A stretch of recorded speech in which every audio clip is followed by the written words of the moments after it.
bem-vindo, seja muito bem-vinda a mais um FBM Talks. Eu sou a Isa Valadão e eu tô aqui hoje com o Tejon, que é vice-presidente da Fundação em Agribusiness. Seja muito bem-vindo. Prazer meu, Isa. E viva a FBM.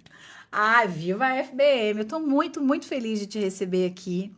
Você é um profissional reconhecidíssimo no nosso Brasil e fora. E para mim é uma honra estar aqui em primeira mão aprendendo com você um pouquinho. E aí, antes de começar, eu queria que você se apresentasse para alguém que por acaso ainda não lhe conheça. Se apresente para o nosso público, por favor. Oh, muito bem, um prazer imenso. É professor, foi CEO no Clube Estado de São Paulo, executivo, palestrante, livros, muitos anos com aulas na área de marketing e agora também ministro já há 11 anos o Food and Agribusiness Management, que é um programa MBA internacional na França, com alunos de todos os continentes e que vem também ao Brasil por 2 meses. Então é uma experiência muito rica, porque marketing exige empatia cultural. E o que a gente aprende no convívio com a juventude do mundo é de uma riqueza espetacular e fundamental para qualquer plano de marketing do agro brasileiro. Esses alunos, você falou juventude, são jovens de que idade? Jovens na faixa de 20 a 25 anos, a maioria, Uau! e da Ásia, da África, Oriente Médio, Europa, América Latina, alguns dos Estados Unidos, Canadá, mas gente do mundo todo e muita gente da Índia. A juventude Interessantíssimo. indiana está circulando pelo planeta. Eles investem muito na Muito, educação, né? muito. E esses jovens indianos, o convívio com eles é muito interessante, porque é de uma cultura. De cada lugar da Índia tem uma cultura. Lá tem várias regiões e esses indianos eles procuram assimilar os conhecimentos fora da Índia. Então você imagine um país com 1.471.000.000 de pessoas, numa idade média de apenas 29 anos. Essa juventude indiana e a juventude chinesa adquirindo hábitos de estratégias de marketing, eu diria, ocidentais, o que vai significar de negócios e de desenvolvimento de produtos e hábitos. Né? Eu fico vendo o café, o Brasil é o maior produtor do mundo, mas um pouquinho a mais de hábito de consumo de café, principalmente para essa juventude chinesa e indiana, nós teremos que duplicar a nossa cafeicultura. Mas pensando em marketing, não apenas na produção rural. Temos que caminhar para cafeterias, marcas, agregação de valor, por exemplo, para ficar nesse exemplozinho do nosso café. Que exemplo, o exemplozinho do nosso café, aquela xicrinha lá no Rio, eu sou do interior do Rio, a gente fala o pingado, né? Ah, um E pingadinho é o gostoso. pingado no copinho de vidro. Coado ao expresso. Isso, eu sou da turma do coado ainda. É, Você trouxe um dado muito interessante, é o mínimo que eu posso dizer, de que se eles aumentarem um pouquinho, nós temos que dobrar. Sim, isto vale para tudo. Se o consumo per capita, imagina esses dois países que reunidos 1.400.000.000 com 1.300.000.000, imensa população, imagina essa população aumentando um pouquinho o consumo per capita. No caso da carne bovina, por exemplo, né? O Brasil tem hoje na China o seu maior cliente. No caso do suco de laranja, onde nós já somos os maiores do mundo, você pega coisas que o Brasil é o maior do mundo, suco de laranja e café, por exemplo. Um pouquinho a mais de consumo significa que você tem que dobrar praticamente a estrutura agroindustrial brasileira, logística e tudo que está em volta do que significa esse nome agribusiness, né? Agribusiness não é sinônimo de agropecuária, pelo amor dos deuses. Agribusiness é um complexo que foi percebido pelo professor Ray Goldberg, em Harvard, nos anos 50, quando ele viu que esse sistema se interconectava, desde a ciência, da genética, dos insumos, passando pela produção agrícola e, obrigatoriamente, sendo canalizado para o setor industrial, comercial, lanchonetes, supermercados, tudo que vem depois da porteira das fazendas. Esse sistema é o agribusiness, traduzido aqui para o Brasil por agronegócio. Porém, muita gente ainda não vê, quando você fala agronegócio, este complexo agroindustrial. Então, agribusiness é o sistema inteiro. E quando falamos de marketing do agronegócio, obrigatoriamente nós temos que olhar o sistema inteiro. Eu conversava agora há pouco, antes de vir para cá, com um pessoal americano que está desenvolvendo um insumo, um sistema de controle de pragas genial, fundamentado em RNA, que é um sistema... É o primo do DNA, se você não lembra da biologia. E esses fundadores viram este conhecimento em estudos no MIT, em Boston. E este pessoal, por exemplo, que está gerando produtos para o controle específico e pontual de pragas totalmente sustentável, até a partir da tecnologia do RNA, isso que eles estão fazendo se comunica com a saúde do consumidor final. Porque um produto que for, a nível de campo, cuidado e tratado de uma maneira ambiental, sustentável, totalmente clean e limpo, você tem mais saúde ali naquele grão de soja, naquele grão de milho, naquela fruta, do que teria sob outras circunstâncias. Então, isso aparece no consumidor final. E esse pessoal, para dar aqui esse exemplo do antes da porteira, esse pessoal vai precisar se comunicar também, a partir desse invento, não apenas com agricultores. Tem que passar a falar com o chefe de cozinha, ou seja, então esse sistema de agribusiness, ele é um sistema muito rico, porque ele obrigatoriamente ele envolve toda essa cadeia. Então, quando falamos de marketing em agronegócio, é a cuca do consumidor final até a cuca do geneticista. É do gene ao meme. Isto se reúne. Portanto, agribusiness, eu acho que a gente consegue compreender quando olhamos esse complexo. Observamos que aqui no Brasil nós fizemos um sucesso muito grande de marketing em agronegócio na ciência tropical. Transformamos o país tropical em 40 anos naquilo que ninguém imaginava que seria possível de fazer. Hoje nós somos uma segurança alimentar, energética, ambiental do planeta Terra. Agora, o que é que está nos faltando neste marketing? Porque é marketing. Quando você cria uma agropecuária tropical, aquilo ali é um design de marketing, porque você criou aquilo que ninguém imaginava. Ninguém imaginava que seria possível fazer o que fizemos no Brasil, neste ambiente tropical, em 40, 50 anos. Era considerado impossível. Portanto, fizemos tecnologias, fizemos insumos, fizemos equipamentos. De algum jeito, podia ser melhor, mas abrimos sistemas de logística, acessamos mercados internacionais. O Brasil é praticamente hoje, a indústria brasileira de alimento e bebida é a maior exportadora de produtos industrializados, alimentos do mundo, em volume. O que está nos faltando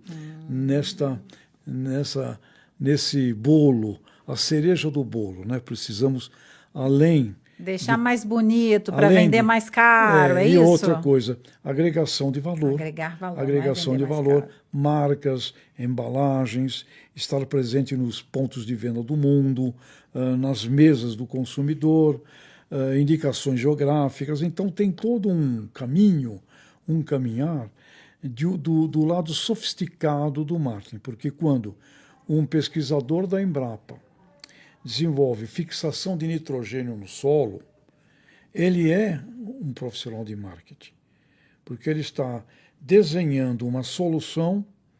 Marketing geralmente é isso, criar coisas que as pessoas não pediram. Se você olhar tudo que tem no mundo, não foi pedido. Ninguém pediu McDonald's, ninguém pediu celular, ninguém pediu rádio, ninguém pediu telefone, ninguém pediu automóvel. Aliás, ao contrário, os primeiros automóveis passavam nas aldeias antigamente lá na Europa, o pessoal jogava pedra, dizendo que era coisa do diabo aquilo. Isso. Ninguém pediu nada, tá certo? Então, marketing é aquela coisa brilhante do ser humano, criar o que ninguém pediu. Um exemplo interessante, muito rico este exemplo. Há quantos anos alguém criou a roda? Muitos Milênios. anos. 10.000, 15.000 anos. Há quantos anos criaram mala? Milênios também. Mala, baú, né? Mala com alça. Quando que um cara teve a ideia de colocar roda, que tem milênios, mala, que tem milênios, quando alguém teve a ideia de colocar rodinha em mala?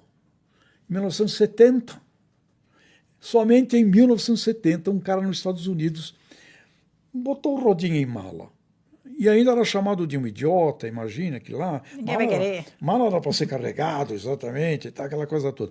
Então, marketing, no fundo, é apresentar soluções, sonhos, desejos, angústias, necessidades que as pessoas não pediram. Então, tudo o que tem no agro brasileiro não foi pedido por ninguém. Ninguém pediu as sementes tropicais. Ninguém pediu para o seu Nishimura, lá da Jato, fazer a colheitadeira de café. Não tinha assim queremos, não. Ninguém pediu plantio direto, que hoje é um caminho praticamente universal na forma de plantar aqui no Brasil. Foi 2, 3 malucos que viram que não podia mais arar o solo. Então, marketing, na sua essência, está presente na ciência, na tecnologia. E, às vezes, as pessoas confundem marketing exclusivamente com aquilo que cria uma onda, cria uma moda mais urbana, mais no consumo, mais um jeito de ser e mais comunicação. Tá certo? O marketing é um sistema de desenvolvimento de produtos, distribuição, tecnologias, sistemas, e você precisa dar percepção a isso. É onde entra efetivamente o poder, então, do lado da promoção, da propaganda. Porém, um pesquisador, um geneticista, ele atua com a cabeça de marketing. Eu trabalhei, por exemplo, no lançamento de genética suína aqui no Brasil, genética avícola, frangos. O camarada que começou a pesquisar o frango que nós praticamente comemos hoje, ele começou a pesquisar isso nos anos 60. E o que ele olhava? O frango que tinha, frango de galinheiro, frango gordo, etc., muita pena, pesão. E ele, não, mas a dona de casa não vai mais, daqui a 20, 30 anos, numa avícola, de manhã cedo no domingo, mandar pegar o frango, cortar, aí ela passa o dia inteiro preparando aquele frango, que antigamente era frango com macarrão domingo, e que a mulher ficava fazendo. E aí ele viu, o frango do futuro é um frango que vai ter menos pena, menos pé, menos osso, mais parte nobre, mais peito. Começou a desenvolver geneticamente, com pesquisa, uma linhagem avícola que depois você começou a ver nessas chamadas televisão de cachorro, nessas assadeiras, que fez uma revolução na distribuição, por exemplo, do frango, porque em todo canto deste país você encontrava as assadeiras, a carcaça do frango, né, menor, bonitinha, rodando, vermelhinha, cheirando, e ali as pessoas começaram, então, é um cheiro bom, a ir lá buscar o seu frango, principalmente no sábado e no domingo, e, por exemplo, o frango que era tinha um consumo per capita muito baixo. Hoje ele é o rei do consumo per capita da carne. Praticamente vamos para 50 quilos per capita de frango no Brasil, superando quase o dobro da carne bovina.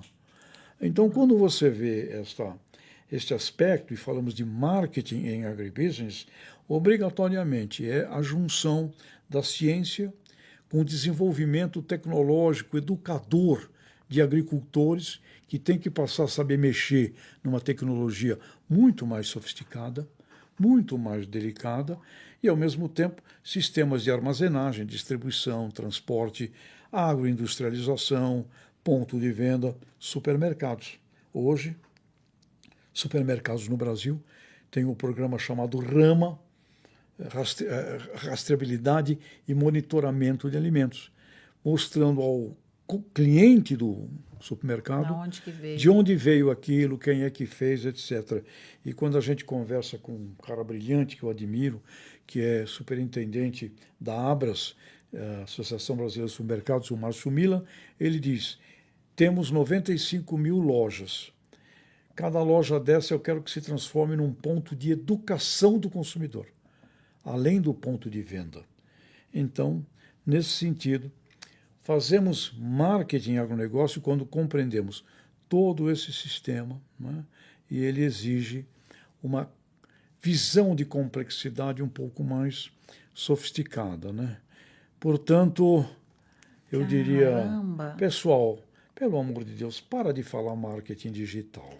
Era a minha próxima pergunta. Para! Posso dar bronca? Pode dar bronca. Se tu trabalha na Meta, trabalha numa organização que faz produtos digitais, você está num business digital, ok? Você é um profissional de marketing digital. Se você usa os sistemas digitais para comunicação, database, marketing, impulso, enfim, você está falando de comunicação através de mídias digitais.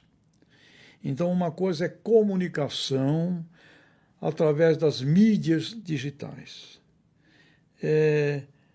A rede social, que, na verdade, se você voltar no passado, o bairro era a rede social de onde você nascia, a feira livre onde você tinha que ir com tua mãe. No meu caso, tinha que acompanhar a mãe para ajudar a carregar a sacola. Aquela feira livre era a rede social do bairro. É onde vinha o burburinho, as notícias de quem casou, quem não casou, as fofocas. Quem descasou. As fofocas, aquela que está virando titia, que não está casando, toda aquela fofoca. E o bullying, que é uma palavra que não se tinha antigamente, isso existia ali, na rede. Nessa rede. Tá certo? Que era então, real. hoje, com esse treco aqui, você passa a ter uma rede mundial planetária. Mas atenção, marketing digital, se você estiver trabalhando numa empresa que faz produtos, serviços digitais. Se você está em qualquer outra atividade, alimento, energia, construtora, agronegócio, comunicação digital. Por favor, não vilanize, para usar a palavra vilão, não vilanize uma viralização errada. É comunicação digital, tá certo? É questão que é a mídia usada, é isso, para comunicar. E tem, enfim, aliás, outra coisa importante, indo para o campo agora das mídias, nunca uma mídia matou a outra mídia. Elas sempre aprenderam a conviver. Então, o sistema de mídia cada um tem o seu ponto crucial, cada um tem o seu valor, e quando você vai uma revista, por exemplo, é o momento de você ler em profundidade artigos de uma revista técnica, por exemplo, falando do mundo aqui, mais voltado ao agricultor. Isto aqui não elimina a revista. Isto aqui não elimina o jornal. Isso aqui não elimina a rádio. Agora, isso aqui complementa. Então você passa a ter mais uma mídia que não havia antes. Lá, não tão longe assim, quando falávamos de marketing direto, era um sistema baseado na utilização de banco de dados, correio, cartas, telefonemas, etc. Era o marketing direto com a tecnologia que você tinha. Tá certo? Eu dirigi por muitos anos as operações de listas telefônicas. As listas telefônicas eram o Google do passado. Tá certo? O telefone, né? O telefone. Então, o telefone já chegou a ser, inclusive, um bem que pessoas tinham para... Deixavam de herança, né? Para herança, alugava, tinha um bid. Alugava. O telefone era o telefone. Quem E as tinha listas telefônicas vendiam espaços nas listas exatamente Pra para fazer a botar em propaganda. comunicação aquele sistema telefônico. Então, isso aqui é a moderna telefonia interativa, muito mais fácil, ok? Com isto aqui você consegue ter base de dados para decisões estratégicas de marketing, segmentação, nichos, aderentes, não aderentes, pessoas que te amam, pessoas que não amam muito, pessoas que são haters. Ok, você consegue ver tudo isto neste sistema hoje. Em tempo real. Tá certo? Muito útil para o analista de marketing. Muito útil. Antigamente dava um trabalho, você tinha que ter um computador gigantesco, precisava ter uma busca de dados, e agora isso aqui te permite ver com muita prontidão e instantaneidade também. O perfil do consumidor. O perfil, aquele que não é, o prospect, os mais parecidos, os mais similares. Então é muito rico isto aqui, mas é uma ferramenta para marketing, tá certo? Não traduza isso como um marketing de quem está vendendo produtos digitais. Olha aí, gente, levou a bronca, aprende, aproveita o aulão, tô aqui ouvindo em primeira mão. E aí eu quero aproveitar e perguntar o seguinte, sobre sustentabilidade. Você trouxe em alguns momentos da fala a sustentabilidade no campo, né? Esse olhar tão rico que o cara que está lá dentro, que pesquisa, que está vivenciando isso, consegue fazer, por exemplo, a fixação do nitrogênio. Conta para mim, a sustentabilidade, como a gente fala nas culturas organizacionais, né, que é a política do ESG, que cuida ali da governança, do pilar social e do pilar meio ambiente, que é apenas um dos 3 pilares da sustentabilidade. Como é que está isso dentro de toda essa cadeia no Brasil? Bom, ela é uma cadeia, antes de tudo, de bom senso, porque dá lucro.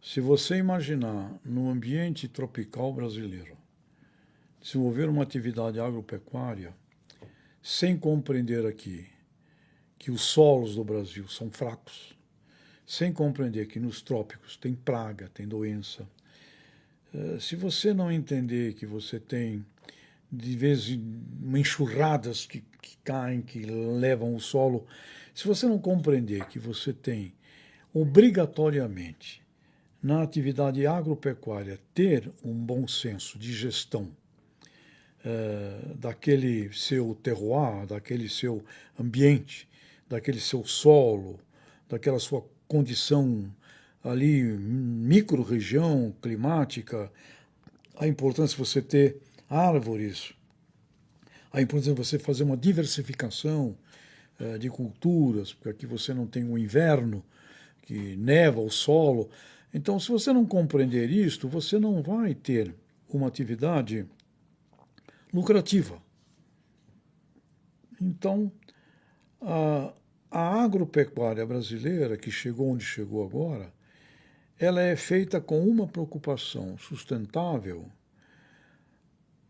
fundamentalmente por causa de bom senso. Porque se eu não fizer isto, eu posso ali plantar 1 ano, 2 anos, eu não vou ter condição. Eu vou ter um custo impossível de trabalhar. A minha propriedade não... Eu vou destruir a minha propriedade. Eu vou ter uma propriedade degradada, destruída. E aí aspectos modernos, como carbono, essas coisas, uma propriedade degradada exposta, ela emite carbono, então eu passo a ter ali um passivo ruim, não mais um ativo. Então, o conceito da sustentabilidade tropical, diferente do conceito da sustentabilidade em clima temperado.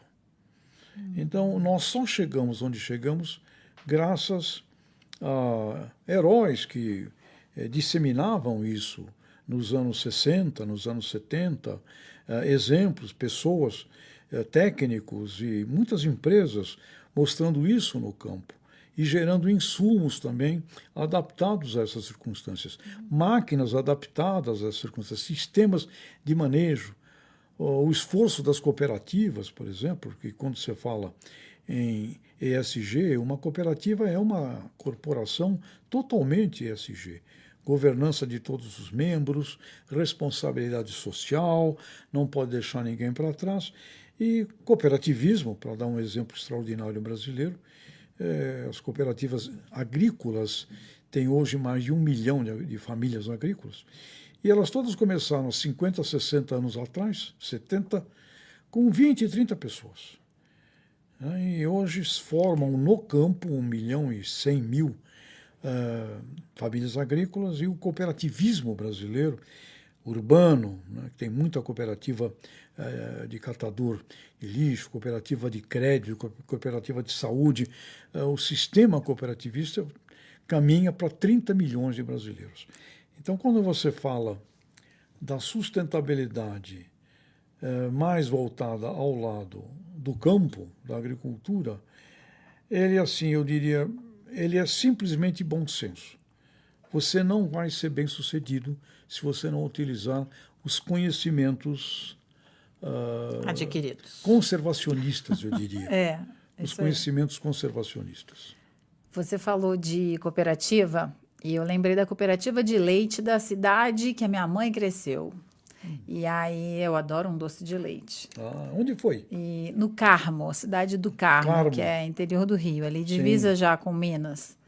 E a primeira vez que eu escutei, né, que eu me entendo por gente, que eu escutei a palavra cooperativa foi se referindo à cooperativa de leite, e eu achava mó barato, né, porque cada produtor que era pequenininho se juntava para guardar no mesmo lugar a montoeira de leite que eles tiraram cada um da sua vaquinha, né? E é esse conceito. No caso do leite, é uma cadeia produtiva que está hoje muito necessitada de uma orquestração sistêmica, não é? Nós temos no Brasil, no último dado do IBGE, praticamente 1.200.000 produtores de leite. Mas esse 1.200.000 tem muitos assim que é muito pequenininho, realmente local, e você tem uma necessidade de uma organização, porque quando você vai ver, por exemplo, o consumo per capita do leite, ele cai. As pessoas não estão tomando leite como poderiam e deveriam.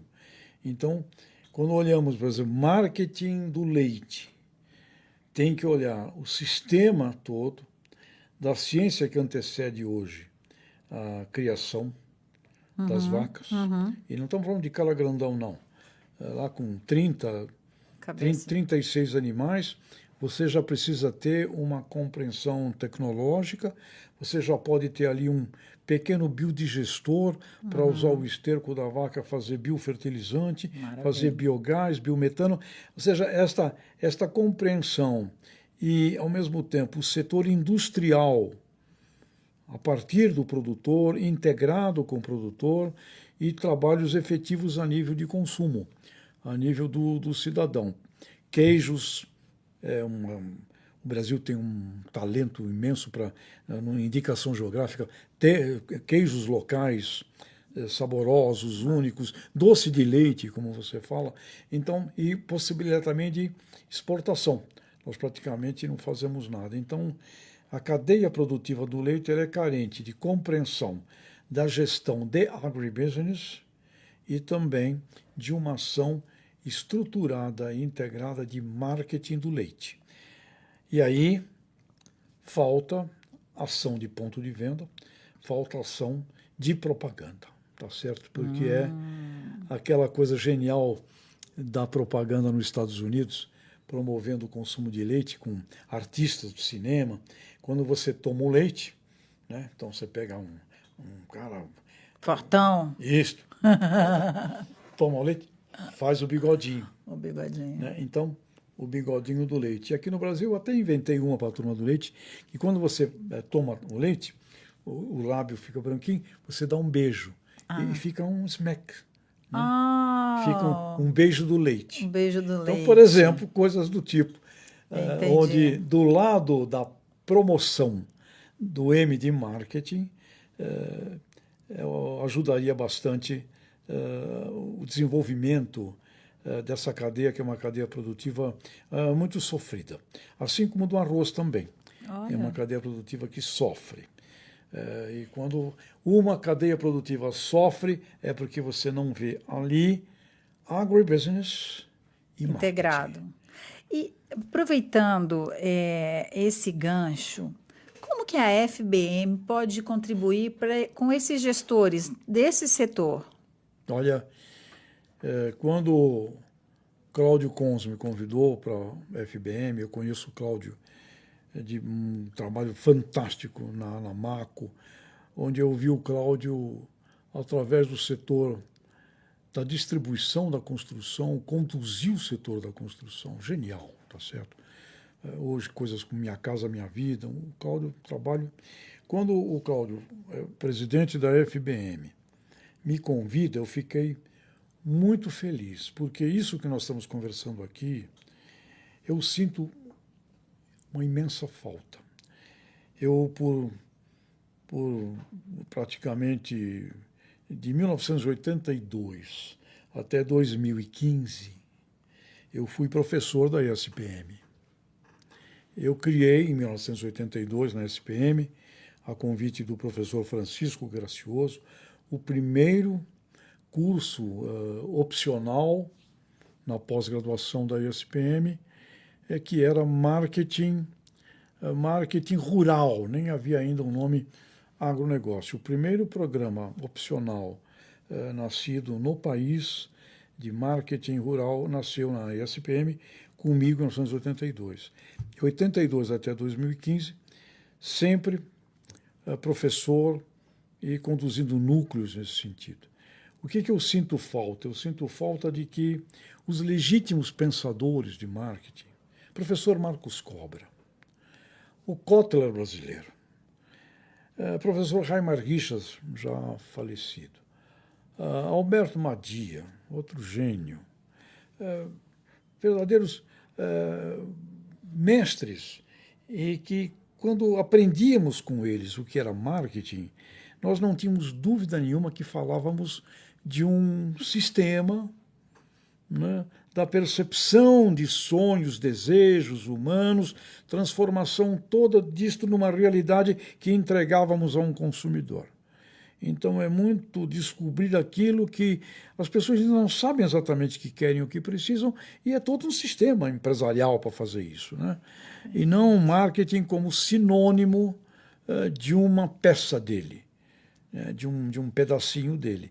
Então, quando o Cláudio convidou para a Fundação Brasileira de Marketing, eu fiquei muito feliz, porque eu creio que aqui estamos fazendo isso, e com a FBM poderemos resgatar os legítimos valores do que é marketing.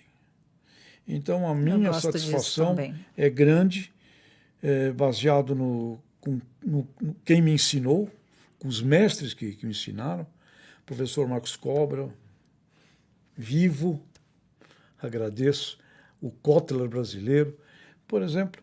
Então,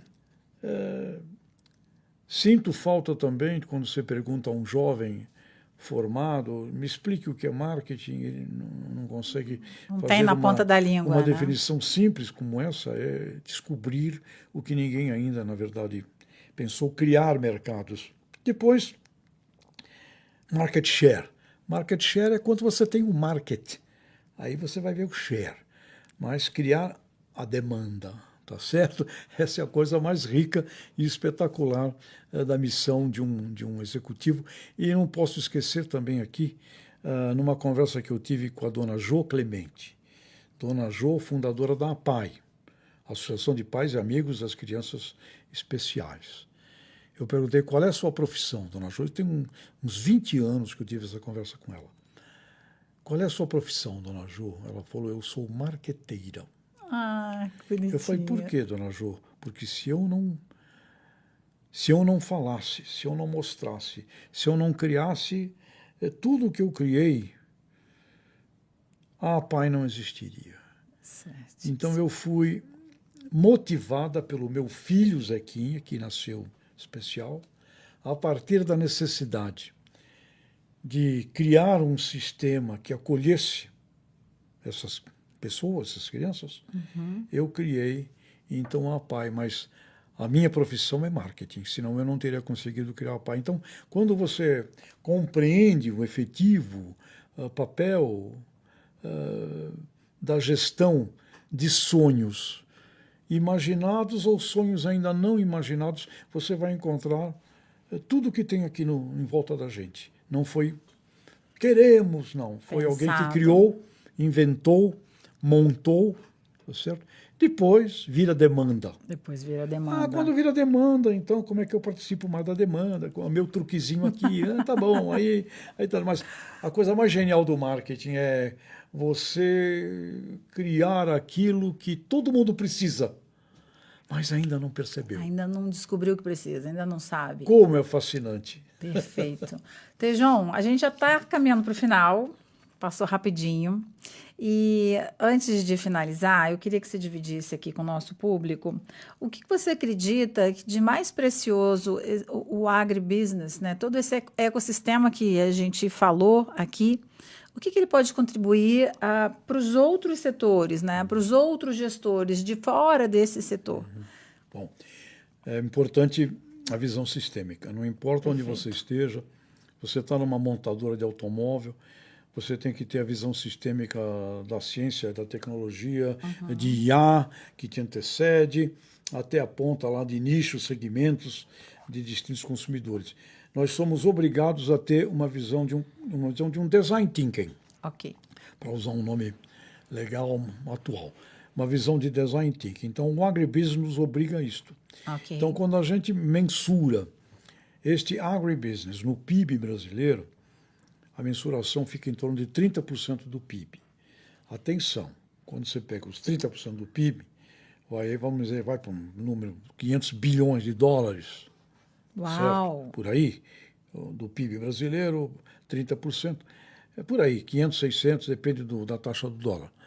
70% disso não é agropecuária, é o setor industrial, comercial e de serviços.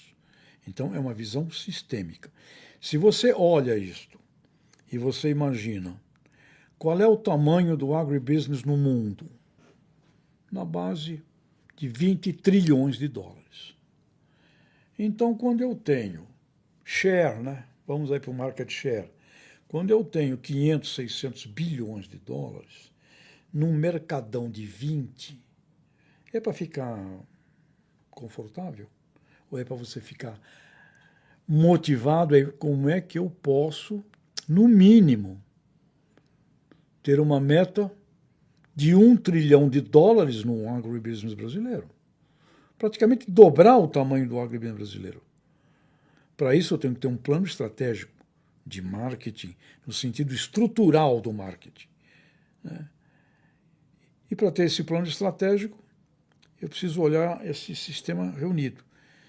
A hora que eu passo de 500 bilhões de dólares para 1 tri, ou de 600 para 1 tri e 200, tudo o que não é agribusiness eu carrego junto. Vá a uma cidade como Sinop, vá a um lugar como Sorriso, vá a Guaxupé, vá a Chapecó, enfim, vá a Santa Maria. Você leva junto o cirurgião plástico, você leva junto o ateliê de beleza, você leva junto todo um A sistema. costureira, Você levar junto tudo. todo um sistema. Então, para você sair deste PIB brasileiro, que é um PIB pequeno, de 2 trilhões e 100 bilhões de dólares, é o tamanho do PIB do Brasil, e você fala, o nosso PIB pode ir a 4, deveria, obrigatoriamente você tem que passar por um planejamento estratégico e de marketing do sistema de agribusiness. Porque com ele, e nós temos a estrutura para fazer, a gente aprendeu, é uma riqueza brasileira, com ele a gente leva todo o resto junto. Portanto, vejo uma missão maravilhosa e fico muito contente com a Fundação Brasileira de Marketing discutindo fundamentos. Fundamentos. E não a superfície deste sistema. É isso aí. As conversas aqui são para ser, de fato, sobre os pilares, né? Para a gente poder contribuir para diminuir os conteúdos rasos no nosso mercado. Os rasos. E, finalizando, MIT, que eu falei desse pessoal do RNA, eu participei lá do MIT, e eu nunca esqueço de um diálogo, assim, numa sala, com Umberto Eco, escritor, Em Nome da Rosa, escritor italiano, com o Nicolas Negroponte, que era o diretor do MIT, sobre o mundo da internet e o mundo do livro. Né? E Umberto Eco falou uma coisa genial. No mundo tem coisas que, quando são uma vez criadas, jamais são descriadas. Ele falou o lápis, o garfo, a faca, e ele disse também o livro. E o que a gente viu a partir de todo esse crescimento do mundo da internet, aliás, um jovenzinho que participava lá do MIT, o Jeff Bezos, que criou a Amazon, brincando de andar de patim para colocar livro nas estantes, cria uma Amazon Book, que simplesmente vende livros internacionais e uma indústria brutal, por exemplo, para o próprio livro. E o Umberto Eco, ao falar isso, também alertou, atenção, é genial a internet, porque eu consigo em 15 minutos fazer uma pesquisa que levaria às vezes semanas. Isso é fantástico. Agora, cuidado, se você não for profundo nela, você fica na superfície dela. E ele usou uma expressão que é o lumpen digitalis. Amei. Lumpen digitalis. Então, FBM vem para a profundidade do que significa marketing e contribuirmos, principalmente para os nossos jovens, não virarem lumpen marketing, lumpen marketeers, vai, para usar o nome, não sejam lumpen marketeers, tá certo? Profundidade. E isto aqui é apenas um instrumento a serviço do marketing. É isso. E com essa, eu não tenho como palavras para encerrar melhor do que... Fala de novo. Criamos aqui Lupen, criamos eu e você, com o insight do Umberto Eco. Eu amei. Ele falou lumpen digitales, lumpen marketeers. Marketeers. Então fica com essa, acompanha a gente nos próximos FBM Talks e a gente fica por aqui, né? Prazer, Isa. Viva! Tchau! Ai, o prazer foi todo meu. Amei esse bate-papo. Tchau, gente!